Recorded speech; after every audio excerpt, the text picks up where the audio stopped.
Astro பக்தி tax நேயர்களுக்கு அடியேன் உங்கள் சிவயோகி சிவசக்திமான் சுவாமிகள் வணக்கத்தை தெரிவித்துக் கொள்கிறேன். இந்த பதிவில் சுக்கிர பெயர்ச்சி அதனுடைய பலாபலம் தான் இப்போ சொல்ல போகிறோம். சுக்கிரனுடைய பார்வை வந்து ஒரே பார்வை தான், 7ஆம் பார்வை மட்டும்தான் சுக்கிரனுக்கு உண்டு. அந்த வகையில் இப்போ சுக்கிரன் வருகிற 3/12/2024 30/12/2024 ஒரு 27 நாட்கள் வச்சு, அப்போது இது நாள் வரைக்கும் தனுசு ராசியில் இருந்த சுக்கிர பகவான் மகர ராசிக்கு பிரவேசமாகிறார். அப்போ மகரத்திலிருந்து 7ஆம் பார்வையாக கடகராசியை பார்ப்பார். கடகத்தில் செவ்வாய் பகவான் இருக்கிறார், மகரத்தில் சுக்கிரன் போய் அமரப் போகிறார். அப்போது சுக்கிரனும் செவ்வாயும் ஒருவருக்கொருவர் பரஸ்பரமாக நேருக்கு நேராக பார்த்து கொள்ளப் போகிறார்கள். இப்போ அதனால் என்னென்ன பலன் கிடைக்கும்? சுக்கிரன் இருக்கிற இடத்துக்கு பலன் என்ன, பார்க்குற இடத்து பலன் என்ன, இந்த செவ்வாயும் சுக்கிரனும் சேர்ந்திருக்கனால அதுக்குண்டான பலன் என்ன அப்படின்றது தான் ஒவ்வொரு ராசிக்குமா 12 ராசிக்கு உண்டான பலன் சொல்ல போகிறேன். நீங்கள் கவனமாக கேட்டு நடந்துன்னு சொல்லிட்டு இப்போ என்னோட குருநாதனை வணிக்கிறேன். ஓம் குருப்யோ நம நற்பவி நற்பவி நற்பவி ஓம் காஞ்சிவாசாய வித்மிகை சாந்தரூபாய தீமிகை தன்னோ சந்திரசேகர பிரஜோதியார் என் ஆத்மன் மகா கலிவரன். ஓம் காளிகாசாய வித்மிகை மசான வாசின்ன தீமிகை தன்னோ அகோர பிரஜோதியார் என்னுடைய உபசன மகா வாராகி வணங்குறேன். ஓம் மகிஷத் பஜாய வித்மிகை சண்டகஸ்தா தீமிகை தன்னோ வாராகி பிரஜோதியார். பொதுவாகவே சுக்கிர பேச்சுன்ற போது சுக்கிரனை பற்றி சொல்லணும்.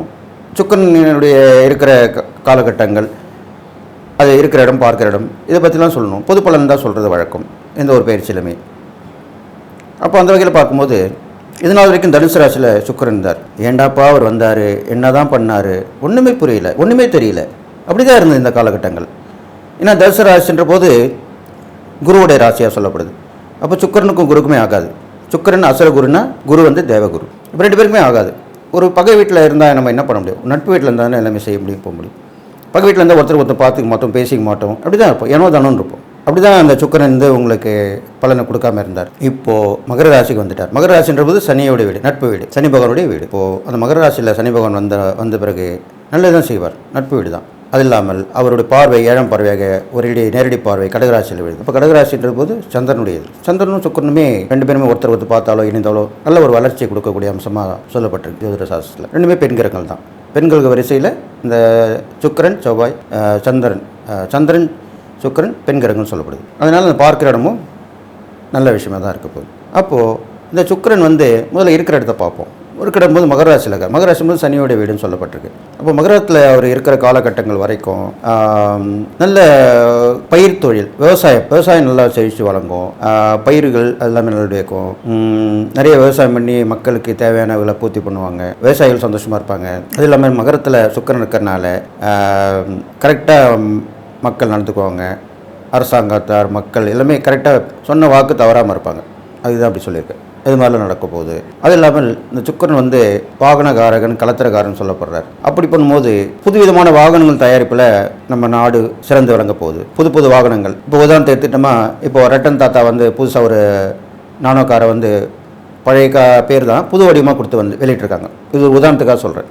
அந்த மாதிரி புதுவிதமான வாகனங்கள் உற்பத்தி வரப்போகுது. அது வாகனன்றா ரோட்டில் போகிற வாகனம் மட்டும் இல்லை, வாகனம், நீரில் போகிற கப்பல், ரயில், தண்டவாளங்களில் போகிற ரயில், எல்லாமே சொல்லலாம். எல்லாமே வாகனம் தானே, போக்குவரத்துக்கு வேண்ட வாகனம் தானே, ஏரோப்ளைன், எல்லாமே வாகனம் தான். அந்த மாதிரி வாகனங்கள் புதுவிதமான அதில் வந்து கொஞ்சம் ஸ்பெஷலாக அட்வான்டேஜ் மக்களுக்கு யூஸ் ஆகிற மாதிரிலாம் பண்ணி அது கொண்டு வர போகிறாங்க. அது நடக்கும். இது இல்லாமல் பெண்கள் கை ஓங்கி இருக்கும்.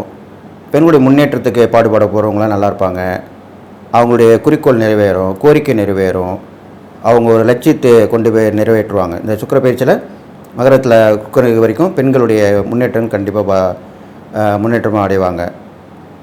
அவங்க சட்டத்துறையில் இருந்தாங்கன்னா பெண்கள் வழக்கறிஞர்களாக இருக்கவங்க, பெண் நீதிபதியாக இருக்கவங்க எல்லாமே பிரபலமாவாங்க. அவங்களுக்கு பேர் புகழ் எல்லாமே கண்டிப்பாக பெருகும். அரசியல் சினிமாவில் இருக்கவங்க கூடியவங்க எல்லாமே நல்லா சேர்ந்து விளங்க போகிறாங்க. அது ஆண் இருந்தாலும் பெண் இருந்தாலும். இது மாதிரிலாம் மகர ராசியில் இருக்கிறவங்களுக்கு அந்த இது கிடைக்கும். அவர் பார்க்குற ராசியான கடகராசியில் பிறந்தவங்களுக்கும் அந்த பலன் உண்டு. ஏன்னா அவர் பார்வை விழுது இல்லையா, அதனால் நேரடி பார்வை விழுது. அப்போது கடகராசியில் பிறந்தவங்களுக்குமே நல்லா இருப்பாங்க. அரசியல், சமூகம், சினிமா இதெல்லாமே துறையில் முன்னேற்றமாவாங்க. பெரும்பாலும் சுக்கிரன் வந்து கலைத்தொழில் கொடுக்கக்கூடியவர். அப்போ சினிமாவில் இருக்கவங்க கண்டிப்பாக முன்னேற்றமாவாங்க. புதுவிதமான வாய்ப்பு கிடைக்கும், புதுவிதமான பொறுப்பு கிடைக்கும். அதில் முன்னேற்றமாவாங்க. திடீர்னு ஃபேமஸ் ஆகிடுவாங்க. ஒரு படம் தான் வெளியே வரும், அதில் ஃபேமஸ் ஆகிடுவாங்க. அப்படி தான் இந்த காலகட்டம் இருக்க போகுது. அந்த மாதிரிலாம் நடக்க போகுது. அது இல்லாமல் பெண்களுக்கு தேவையான பொருட்கள் தயாரிப்பில் அவங்க சிறந்து விளங்க போகிறாங்க, அதை ஈடுபடுத்துகிறவங்க நல்ல லாபம் சம்பாதிப்பாங்க. இது மாதிரிலாம் நடக்கும். கடல் கடந்த வாணிபம் கண்டிப்பாக சிறக்கும். ஷிப்பிங் சொல்கிறோம் இல்லையா, அதில் உள்ளவங்களாம் நல்ல முன்னேற்றம் அடைவாங்க. இதெல்லாமே இந்த சுக்கிர பேச்சில் நடக்க போகுது. இது இல்லாமல் சுக்கிரனுடைய காரகத்துவம் சொன்ன மாதிரி சுக்கிரனுக்கு அதிபதி லக்ஷ்மின்னு சொல்லக்கூடியது. அப்போ இந்த சுக்கிர பேச்சிலெல்லாம் நீங்கள் பொதுவாகவே வணங்கக்கூடியது மகாலட்சுமி. லக்ஷ்மி வழிபடலாம். லக்ஷ்மினா மகாலட்சுமின்ட்டு வழிபடணும் அவசியம் இல்லை, அஷ்டலட்சுமின்னு வழிபடலாம். தனலட்சுமி, தானியலட்சுமி, ஆதிலட்சுமி, ஐஸ்வர்யலட்சுமி, வித்யாலட்சுமி, சந்தானலக்ஷ்மி,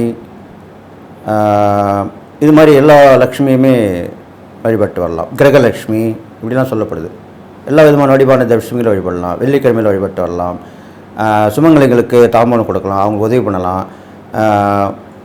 வயது முதிர்ந்த பெண்களுக்கு உதவி உத்தாசம் பண்ணலாம், தானதனம் பண்ணலாம். இது மாதிரிலாம் பண்ணிட்டு வரலாம். இதெல்லாம் செஞ்சுட்டு வந்தால் கண்டிப்பாக சுக்கரனுடைய அருள் கண்டிப்பாக கிடைக்கும். சுக்கரனுக்கு இது மாதிரிலாம் பண்ண பிடிக்கும், அதுக்காக தான் அப்படி சொல்லியிருக்கேன். இது மாதிரிலாம் பண்ணிட்டு வரணும். அவர் சொகுசான வாழ்க்கை, ஏகபோக வாழ்க்கை வாழக்கூடியவர். அப்போது மக்களுக்கு எல்லாமே அந்த சுக்கரன் நல்ல இடத்துலேருந்து நல்ல இடத்தை பார்க்கறனால வசதி வாய்ப்புகளுக்கு பெருகும். கண்டிப்பாக சாதாரண வீட்டில் இருந்தவங்க நல்ல வீட்டுக்கு போயிடுவாங்க. இது பொது பலன் தான். நல்ல வீட்டுக்கு போயிடுவாங்க கண்டிப்பாக. அவங்க நேரங்காலம் எல்லாம் பார்த்து பொறுத்து இருக்குது. அதுவும் நல்லா அமைஞ்சிச்சுன்னா புது வீட்டுக்கு போயிடுவாங்க. சில பேர் வீடு கட்டி குடி போவாங்க, வீடை வடிவமைப்பாங்க, இன்டீரியர் டெக்கரேஷன் போட்டு பண்ணுவாங்க. இது மாதிரிலாம் நடக்கும். இது இல்லாமல் நாட்டுக்குன்னு பார்த்தீங்கன்னா நல்ல ஏன்னா அசுரகுருன்ற போது சுக்கிரன் அவர் நல்ல இடத்துலேருந்து நல்ல இடத்தை பார்க்குறாரு. அப்போது போர் சம்மந்தப்பட்ட விஷயங்கள் எல்லாமே முடிவுக்கு வரும். சமாதானமாகப்படுவாங்க, நம்மளை கண்டு பயப்படுவாங்க, இந்தியாவுடைய திறமையை கண்டு வியப்பாங்க, எல்லா நாடுகளுமே வரவேற்பாங்க, இந்திய நாட்டை பற்றி பேசுவாங்க, இந்திய நாட்டில் பொருளாதாரம் முன்னேற்றத்துக்கு வழிவகுப்பாங்க, நிறைய உதவி ஒத்தாசெல்லாம் பண்ணுவாங்க பல நாடுகள்லாம் சேர்ந்து. இதெல்லாமே நடக்க போகுது இந்த மாதிரி காலகட்டங்கள்னு சொல்லிட்டு எல்லாமே நடக்கும். இதெல்லாம் பொது பலன் சொல்லியிருக்கேன். மக்கள் எல்லாமே இதை கேட்டு நடக்கணும். இதுக்கப்புறம் பார்த்தீங்கன்னா இந்த சுக்கிர பயிற்சி பலனை கவனமாக கேட்டு நடந்தீங்கன்னா, நான் சொல்லக்கூடிய இந்த பரிகாரங்கள் ஒவ்வொரு ராசிக்கும் சொல்லக்கூடிய பலன்களை கேட்டு நடந்தீங்கன்னா கண்டிப்பாக நல்லா நடக்கும். இது பொது பலன் தான். உங்களுக்கு தனியாக ஜாதகம் பார்க்கணும்னு நினச்சிங்கன்னா என்னுடைய ஆலோசனைன்னு போட்டு என்னுடைய நம்பர் கொடுத்துருப்பாங்க. அதில் நீங்கள் வந்தீங்கன்னா வாட்ஸ்அப்பில் வரலாம், எனக்கு ஃபோன் பண்ணி பேசலாம். நான் பிஸியாக இருந்தேன்னா வாட்ஸ்அப்பில் என்ன ரிஜிஸ்டர் பண்ணலாம். அப்போ நான் உங்களுக்கு ஜாதகம் பார்த்து சொல்லுவேன் ஆன்லைனில். நீங்கள் இந்த வீடியோவை ஸ்கிப் பண்ணாமல் பார்க்கணும். இந்த சுக்கிர பயிற்சி உங்களுக்கு எல்லா வகையிலுமே ஏற்றமாக இருக்கப்போன்னு சொல்லி எல்லா நாளும் பெற்றுன்னு வாழ்வின்னு சொல்லி வாழ்த்தி இப்போது 12 ராசிக்குள்ளான பலன்களை பார்க்கலாம். கும்பராசியில் ஏற்கனவே சனி பகவான் இருக்கார். அவர் வக்ரம் பெற்று வக்ர நிவர்த்தியும் ஆகிட்டார். இப்போது அந்த கும்பராசிக்கு சுக்கிர பயிற்சி நடக்கும்போது உங்களுக்கு 12ஆம் இடத்துல மகரத்தில் சுக்கிரன் வந்திருக்கார். உங்கள் ராசியாதிபதி தான் மகரத்துக்கும் சனி. அப்போ சனிவுக்கு நட்பு தான். அப்போது சுக்கிரன் 12ஆம் இடத்துல வந்தாலும் நல்லது தான் செய்ய போகிறார். 12ஆம் இடத்துல வந்துட்டு உங்களுக்கு உங்கள் ராசியோட 6ஆம் இடத்தை பார்க்குறார். அப்போது வந்த இடத்து பலனும் பார்க்கக்கூடிய இடத்து பலன் தான் சொல்ல போகிறேன். நீங்கள் கவனமாக கேட்டது தெரிஞ்சுக்கணும். பொதுவாக 12ஆம் இடத்துல இந்த சுக்கிரன் வந்திருக்கனால உங்களுக்கு இடம் விட்டு இடம் மாறுதல் கண்டிப்பாக மாற்றம் கிடைக்கும். அது ஒரு டிரான்ஸ்ஃபர் பண்ணி வேறு வெளியூரில் மாற்றலாம், வேலை விஷயமா, ஒரு வியாபாரம் பண்ணுறதுக்காக நீங்கள் வெளிநாடு போயிட்டு வரலாம், தொழில் பண்ணுறதுக்காக வெளிநாடு போயிட்டு வரலாம். இது மாதிரிலாம் கண்டிப்பாக நடக்கும். சுக்கிரன் அதை கொடுத்துருவார். வெளியூர் பயணம், வெளிநாடு பயணம் அமையும். நஷ்டங்கள் பெரும்பாலும் கொடுத்துருவார்.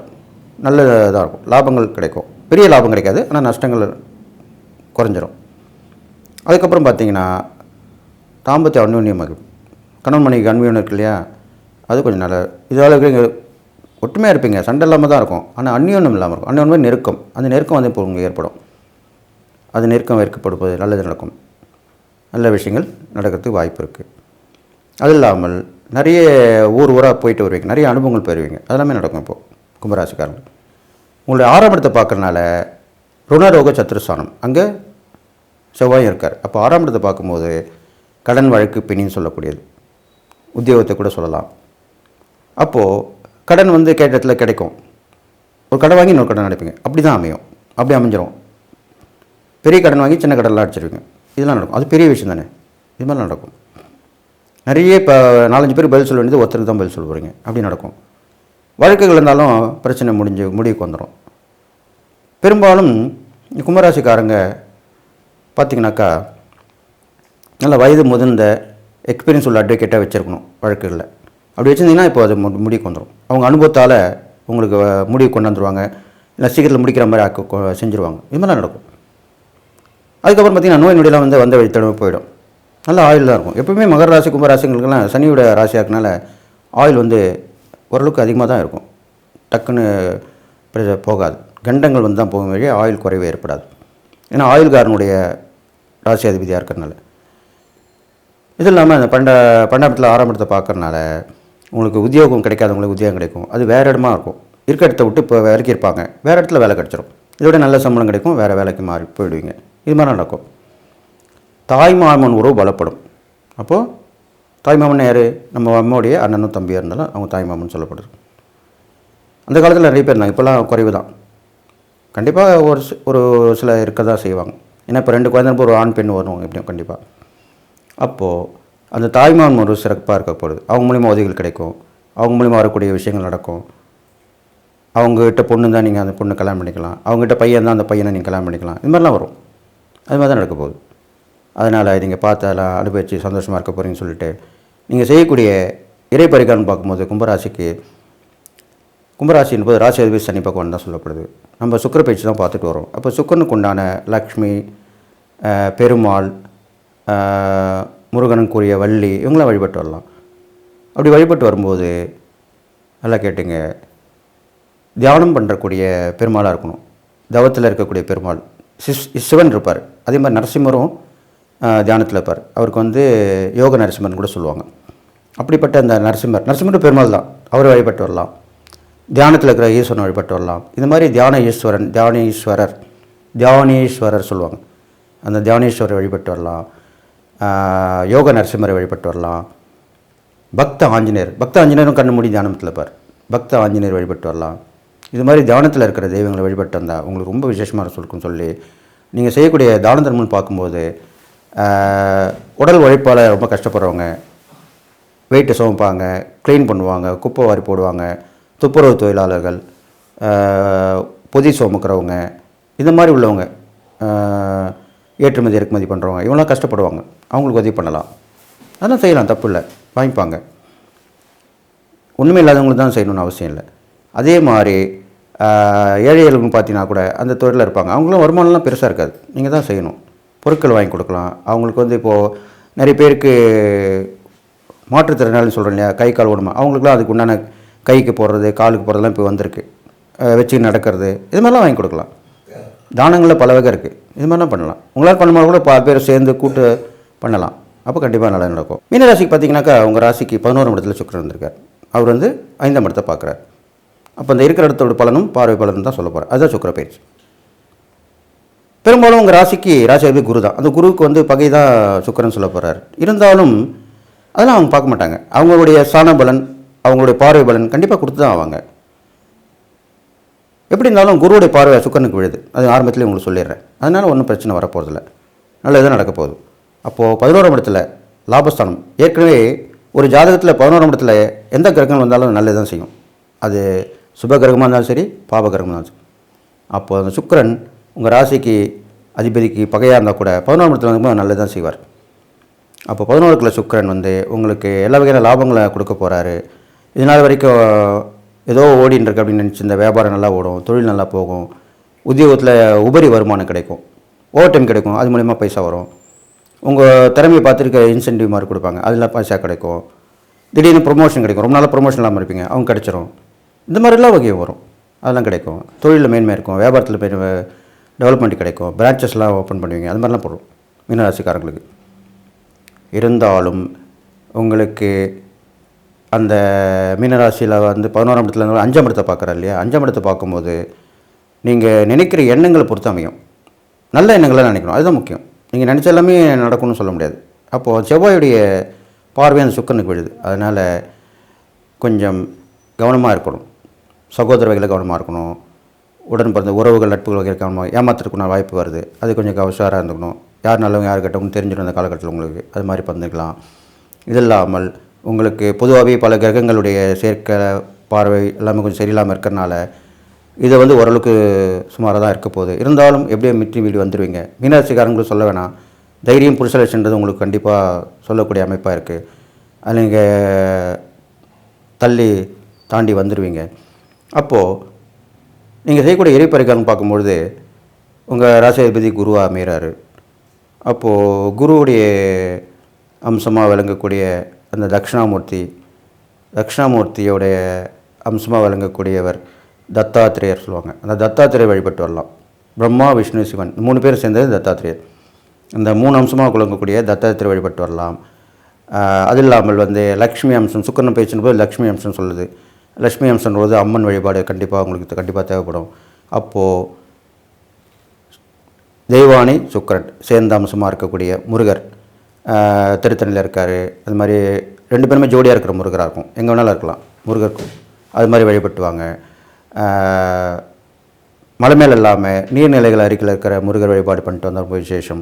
அதே மாதிரி லக்ஷ்மி வழிபாடும் அந்த நீர்நிலைகள் பக்கத்தில் இருக்கிறதா வழிபட்டு வந்தால் ரொம்ப விசேஷம். ஏன்னா நீர் பக்கத்தில் லக்ஷ்மி இருக்கிறது அவ்வளோ பெரிய விஷயம். ஏன்னா அந்த கடல்லேருந்து தோன்றியவங்க தான் லக்ஷ்மின்னு சொல்லப்படுது. அதனால் அந்த நீர்ன்றது கடல் மட்டும் இல்லை, கடல், ஆறு, ஏரி, குளம் இப்படிப்பட்ட வகையில் உள்ள லக்ஷ்மி கோயிலாக இருக்கலாம். அந்த கோயிலை போய் நீங்கள் வழிபட்டு வரலாம். இது மாதிரிலாம் வழிபட்டு வந்தீங்கன்னா உங்களுக்கு கண்டிப்பாக நல்லது நடக்கும். நினைச்சது உங்களுக்கு கண்டிக்க சேரும். ஏன்னா 5ஆம் இடத்தை பார்க்கறனால நினைச்சது விஷயம் நடக்கும். குழந்தை பாக்கியம் கண்டிப்பாக ஏற்படும். மீனராசிக்காரங்களுக்கு குழந்தை பாக்கியம் இந்த காலத்தில் ஏற்படும். பூர்வ புண்ணியம் ஸ்தானமாக இருக்கிறனாலையும் நீங்கள் அந்த புண்ணியஸ்தல யாத்திரை போயிட்டு வரலாம். கடல் கடந்த யாத்திரை போயிட்டு அந்த முன்னோருக்கு வழிபாடு பண்ணிட்டு வரலாம். இது மாதிரிலாம் பண்ணிட்டு வாங்க. நிறைய அக்கம் பக்கத்தில் உள்ள வீட்டில் உள்ளவங்க கூட பழகிறவங்க, வெளிவட்டார பழக்கங்கள் சொல்கிறாங்க இல்லையா, அவங்கள மூலிமா நல்லது நடக்கும், கண்டிப்பாக நடக்கும். ஒருத்தர்லாம் கூட ஒருத்தர் உதவி பண்ணுவாங்க. இது மாதிரிலாம் கண்டிப்பாக எதிர்பாராத உதவிகள் கிடைக்கும். அதுதான் அப்படி சொல்லியிருக்கேன். இது மாதிரிலாம் பண்ணிட்டு வாங்க. அது இல்லாமல் இந்த மீனராசிக்காரங்களுக்கு பெரும்பாலும் ஆசைப்பட்டது ஒன்று கிடைக்கிறது ஒன்று அப்படி தான் இருக்கும். ரெண்டும் கட்டான்னு சொல்லுவாங்க. ஒன்று வரும், ஒன்று போகும், அப்படி தான் சொல்லுவாங்க.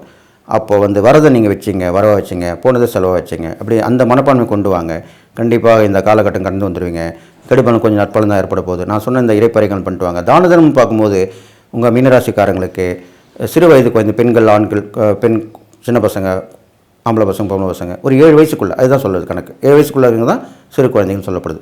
பாலாம்பிகா, பாலமுருகன், பாலகணேசன் அப்படிலாம் சொல்லுவாங்க.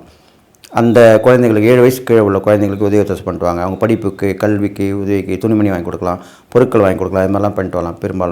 பெரும்பாலும் உங்கள் ராசிக்கு உணவு இனிப்பு நிறைய வாங்கி கொடுத்தீங்கன்னா நல்லது. குழந்தைங்களுக்கு இனிப்பு தானே பிடிக்கும். பெரும்பாலும் ஐஸ்கிரீம், சாக்லேட் சாப்பிடாத குழந்தைங்க பார்த்துருப்பீங்களா? கிடையாது. அப்போ அந்த மாதிரிலாம் அதெல்லாம் நீங்கள் அதிகமாக வாங்கி கூடாதுண்ணா, லிமிட்டாக வாங்கி கொடுக்கணும். அதிகமாக வாங்கி கொடுத்தா கூட கொஞ்சமாக சாப்பிட்ற மாதிரி அவங்ககிட்ட கொடுக்கக்கூடாது, பெற்றவங்ககிட்ட ஒப்படைக்கணும். அது ஏழ்மை இலையில் வரவங்க தான் சரி, தெரிஞ்சவங்களும் சரி. அப்படிலாம் இனிப்பு பெரும்பாலும் வாங்கி கொடுத்தா குழந்தைங்களுக்கு உங்களுக்கு அந்த தான தர்மம் நல்லது நடக்கும். அந்த இனிப்பு ஏழை எறும்புகளுக்கும் கொடுக்கலாம். அன்னதானம் பண்ணுறீங்களே, அதில் ஒரு சின்ன இனிப்பு சேர்த்து கொடுத்தீங்கன்னா இன்னும் விசேஷம் அப்படின்னு சொல்லப்படுது உங்கள் ராசிக்கு. அதெல்லாம் கொடுத்து வந்தீங்கன்னா இந்த சுக்கிர பயிற்சி பலன் கண்டிப்பாக நல்லது நடக்கும்னு சொல்லி நீங்கள் இந்த காலகட்டத்தை கடந்து வந்துடுவீங்க அப்படின்னு சொல்லி, குருவுடைய பார்வையும் அந்த சுக்கிரனுக்கு விழறனால கண்டிப்பாக உங்களுக்கு நன்மை தான் செய்வார் சுக்கிரன் அப்படின்னு சொல்லி, எல்லா நலமும் வளம் பெற்று வாழ்வின்னு சொல்லி வாழ்த்தி விடைபெறுகிறேன். நன்றி, வணக்கம்.